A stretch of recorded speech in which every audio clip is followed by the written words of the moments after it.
So thanks guys for having me today. I'm going to talk a little bit about the importance of earned media for driving marketing effectiveness. And usual me, I've got more to do than I've got time to do it. So we're going to jump in. I think before we begin this magical journey together, it's important to start from a place of just common understanding. So when we're talking about earned, what do we really mean? We think about this a little bit differently at Edelman than kind of is historically done. We're not just talking about PR and press headlines. We're not just talking about like the channel that usually sits on the bottom of the channel plan that nobody ever thinks about. And we're certainly not just talking about like free media, $0 ideas. There's a real role for paid in the world of earned. When we think about earned at Edelman, we're thinking about a broadly applicable creative strategy, right? So a way of making ideas, a way of thinking about creation that really has a proven ability to drive marketing effectiveness, and we'll kind of dive into that. What we ultimately kind of look at from a tactical, executional standpoint is earned is all about that reach, that attention, and that relevancy that you're driving in excess of budget, right? So when you are outperforming your spend, you are earning great creative ideas, particularly ideas that are designed to do this really powerfully and do this really well. Wonky format, that's my fault. All right, 3 numbers that I think we're not talking enough about as an industry that I think are really crucial to this conversation. First one coming from Havas, the Meaningful Brand Study. 75% of brands could disappear overnight, consumers wouldn't care. This is a number that Havas has validated over close to a decade, right? So this is a really meaningful and important statistic, I think. A cheat, right? Because this number is really 2 numbers, right? Both from Kantar and from us. There's a real kind of pressure on advertising from a believability standpoint. Kantar rates it as the least trusted source of information for brands and services. We ask this question slightly differently. Do you trust most or all of the information you see in advertising? Globally, 8% of consumers agreeing to that statement, right? So there's a real kind of believability crisis here. Lastly, data nerds like me, chart nerds like me, single best kind of case study, I think, business case study for the role of advertising in the business world is the Profitability 2 report. If you guys have not checked this out, please check it out from a very big group of very smart folks. Their modeling impact shows 1.2% decline year over year in the profit impact of advertising from 2017 Q4, which is when their data set begins. Okay, I'm not here to be like Chicken Little, the sky's falling, advertising's broken. We've all heard that story over our careers. It's never panned out to be true. But I do think these 3 numbers talk to something that's, I think, really important. Our prevailing approach for building brands, right, for marketing, for driving effectiveness creatively, isn't prevailing the way that it was. All right? I think this is kind of an opportunity to really re-examine what we look at as great creative and great strategy and kind of interrogate that a little further. Why? Why do we think this is happening, right? We say to our clients all the time at Edelman, your competition is no longer your category. It's not just brand left and brand right. You're competing in culture, right? You're competing with White Lotus and everything on Netflix and like 12,000 TikToks that are being streamed into my brain every day, right? And so I think we have to think about ourselves as an industry as competing in that larger cultural context. From the Work Media Report, industry, guys, we spent $1 trillion last year. Woo! First time ever. What's I think shocking about that and I think really important to talk about is for the last decade, that increase in ad spend has been outpacing global GDP by almost 300%. Someone's losing, right? You know, right? Someone's not quite getting their money's worth out of that equation. What's also really interesting, most of that spend coming through 3 players who have essentially bottomless inventory: Meta, Alphabet, Amazon. Last thing. Fabulous research done by Karen Nelson Fields and Amplified Intelligence, talking about this gap between what we believe we're buying as marketers and paying for in terms of attention and what actually is being delivered, right, out in field, right? Massive gap. Really also interesting work, kind of directional insight from Essence Media and Mars, optimizing media plans manually, sounds fun, for attention. Massive business effect. It's not behind me, it's over here. Massive business effect there, which I think is directionally really important in terms of the role of attention. Okay, end of doom scroll. Okay, we're gonna talk about positive things now, and I think what we believe at least the future holds in opportunities. We piloted a study with Work Advisory, fabulous folks over there, to kind of do a comprehensive lit review on the effectiveness of earned, because it was something that hadn't been done, and frankly, because we were seeing results in our clients' businesses that we weren't seeing represented in the literature on effectiveness. It's on Work, you check it out, everybody should probably have their subscription. Really, really great study, and major thanks to the guys there. I'm gonna share just a few of the key insights that come from that I think are really important. My favorite analysis we ran in that study was looking at the world's best ideas. Best defined as ideas that live both on the Work Creative 100 and on the Work Effective 100. right? So these are just unquestionably dopest ideas in the world. What we found was pretty shocking. These ideas are earned ideas. 145% more likely to deliver earned value or PR value than all of the rewarded work. And you can see kind of the carry-on effect from a more channel and specific, kind of tactical execution stuff down the road there. Another really powerful study done by Peter Field and TWSC in this space is looking at the most earned ideas in the world. So Peter took the IPA effectiveness database, pulled out all of the ideas that delivered kind of substantial earned value, both in terms of press mention and social buzz, and he just looked at kind of what the results showed. Earned is better at driving business outcomes, especially those conquest metrics, right? Profit gain, share gain, top line sales. I think this is a really, really important kind of insight here. Also really interesting, those most earned ideas, those that delivered sustained earned effect, really powerful at driving halo effect, commercial halo effect across portfolios of brands. And lastly, but probably unsurprisingly, stronger ROI. Last kind of piece of research that we did that I think is really important here is just kind of where the work is headed. We fundamentally believe this is a shift that's occurring in the world, that this work is becoming more important, not less important, as we try and build kind of really powerful marketing ecosystems. And there's some great early indicators of this in some of the data that we shared through the report. When we look at creative effectiveness category at Cannes and entrance into the category, shortlists and awardees, we're seeing that kind of this earned effectiveness becoming more prevalent in the way that Essential kind of measures this stuff in terms of the submissions. The last thing that I'll say that's really hard to put a number around, but is emphatically true, is these things, right? Earned is a backbone of LLM. Somewhere between 30 and 50% of the training data is coming from earned media. If you're looking at an engine like Google AI search, right? Almost everything that it's using to build that context is earned. Just check it out. Check those links next time you're in your AI search and it delivers a query to you. It's all coming through earned. What's I think really interesting and powerful for us to think about, and frankly a little scary for us to think about, is it's not touching the marketing ecosystem outside of earned. And so competing in this space, in these windows, is crucially important, and a role we think earned is really essential. All right. Do some fun stuff. We've talked about like the data, we've looked at the charts, we've done our homework, we've taken our medicine. I think we want to share just a few pieces of work and kind of talk a little bit about what this stuff looks like in action and out in the world. So I've got a couple case studies of work that we've done from around the world to kind of share, because I think it's really instructive to see what this stuff looks like. I mentioned before, we believe that earned works across the marketing ecosystem. So I think there's no better place to start than in retail and promo, work that our team's done out of Canada for IKEA. Disclaimer and apology, I sent the wrong case study. This is the non-bleeped version, so we're about to hear the word shit about 17 times. I apologize. I'm not supposed to do that, and yet I've done it. So here we go. Canada is a global leader in sustainability, but Canadians are being punished for making sustainable choices. Because every time they buy a second-hand item, it gets taxed, even though it was already taxed the first time. That's paying tax on the same thing, twice. IKEA, a leader in sustainability, wanted to end this double tax, now known as second-hand tax or shit. We gave Canadians shit back on all second-hand items. It's simple. HST 13%, SHT minus 13%, meaning our customers pay 0% tax.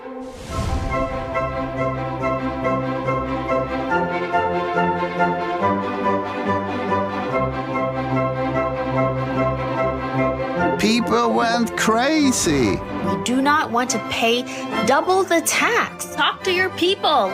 Saying things like, they are doing more for us than the Canadian government ever has, and this shit is bananas. Thousands and thousands signed the petition. When IKEA CEO announced shit to other businessy people, I feel very proud to say, I think that's so. They wanted to join in to end the double tax too.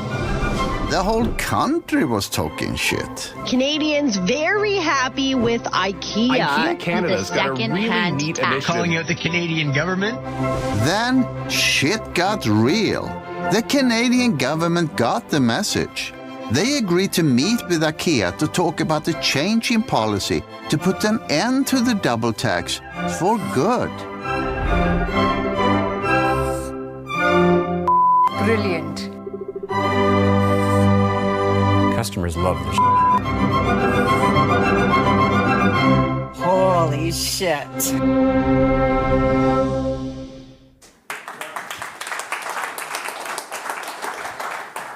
Don't tell Richard. Okay, next example here is some work that I've actually been personally involved in. We're working on for eBay in the space of commerce and experiential, really trying to drill that kind of earn mindset into these spaces of live commerce and kind of digital commerce platforms. Today we're here to talk about the latest fashion trends. Every season, fashions change. Shoppers buy the latest trends. My biggest and best H&M order. And throw out past season's looks to make room for more. A cycle that repeats over and over and over. As a result, 60 billion garments end up in landfills within a year of purchase, making fashion the third most polluting industry in the world. So, how do we create more fashion without creating more clothes? Introducing Endless Runway. The first all second-hand fashion show in Fashion Week history.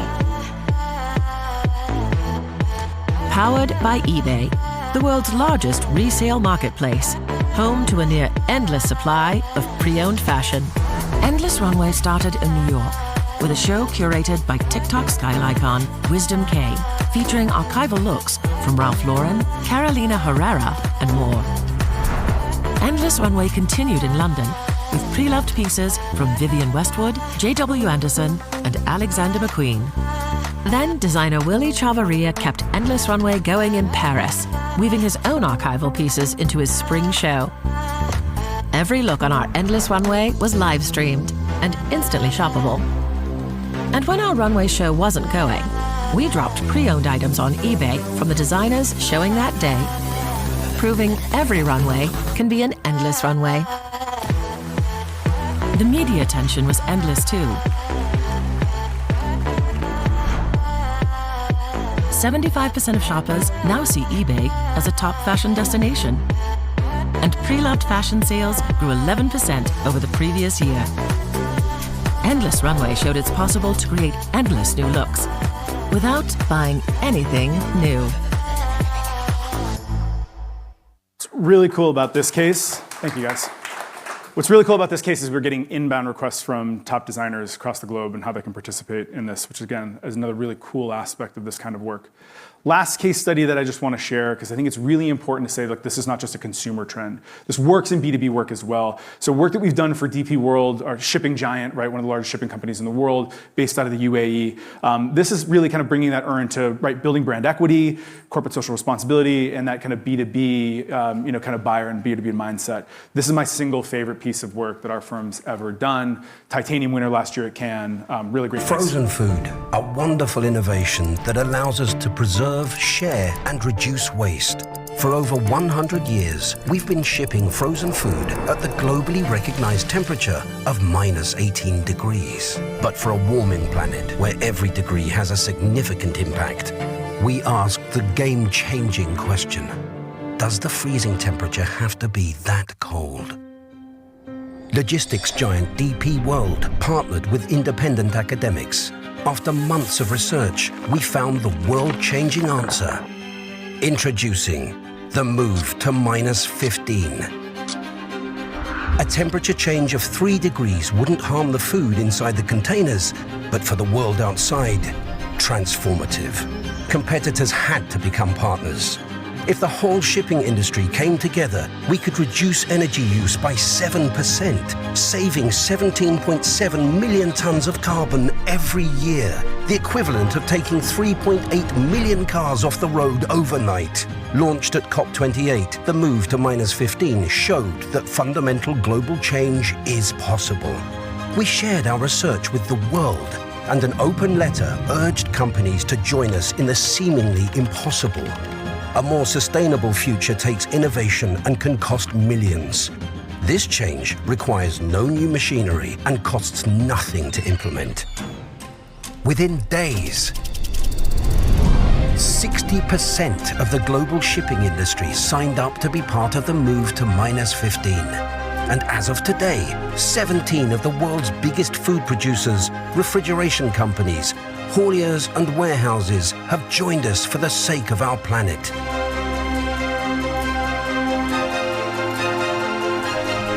when a whole industry changes together, 3 degrees means the world. Cool.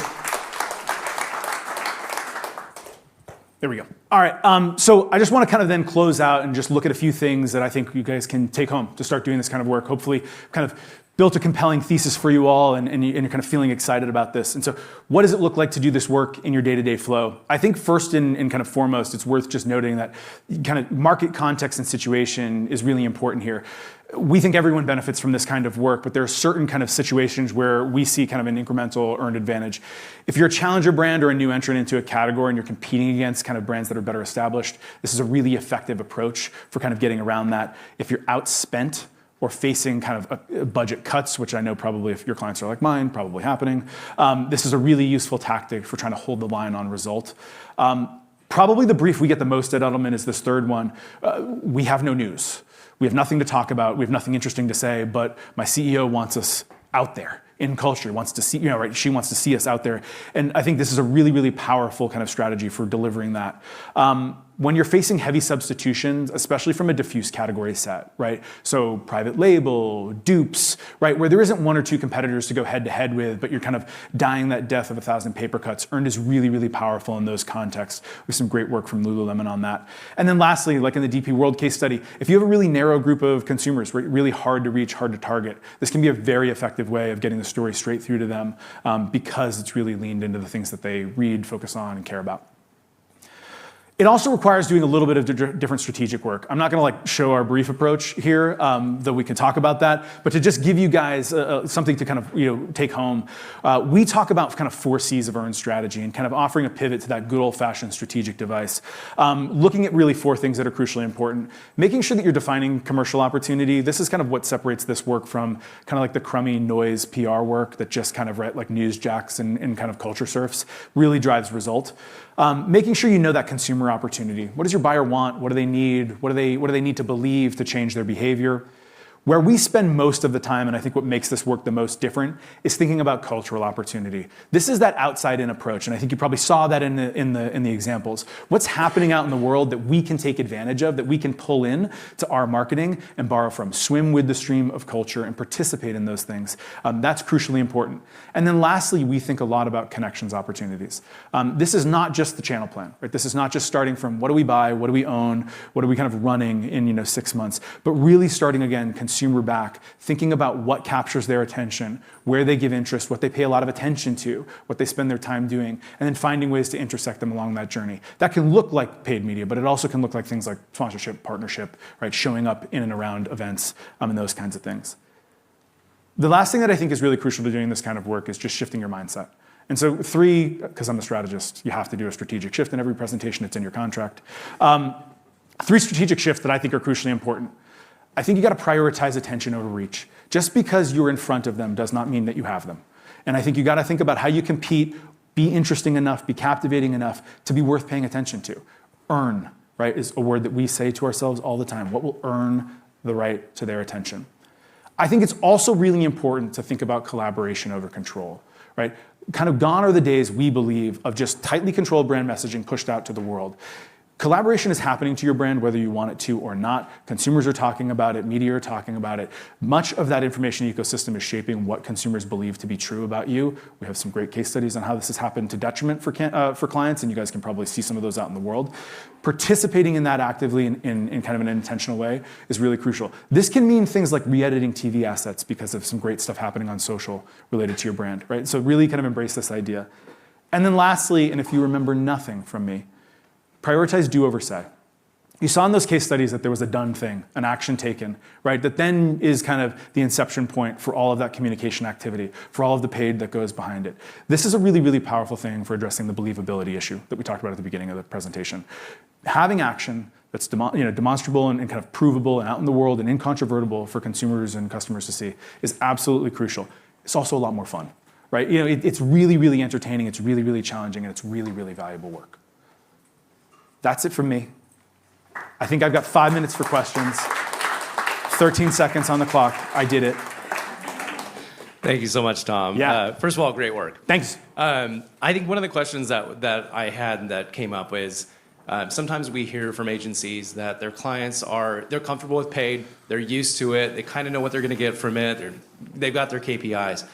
How do you have those conversations with clients and say, look, this is going to take investment too, and sometimes we don't know if it's going to work up front, right? And maybe then after that, paid might follow, but how do you kind of take them through that journey?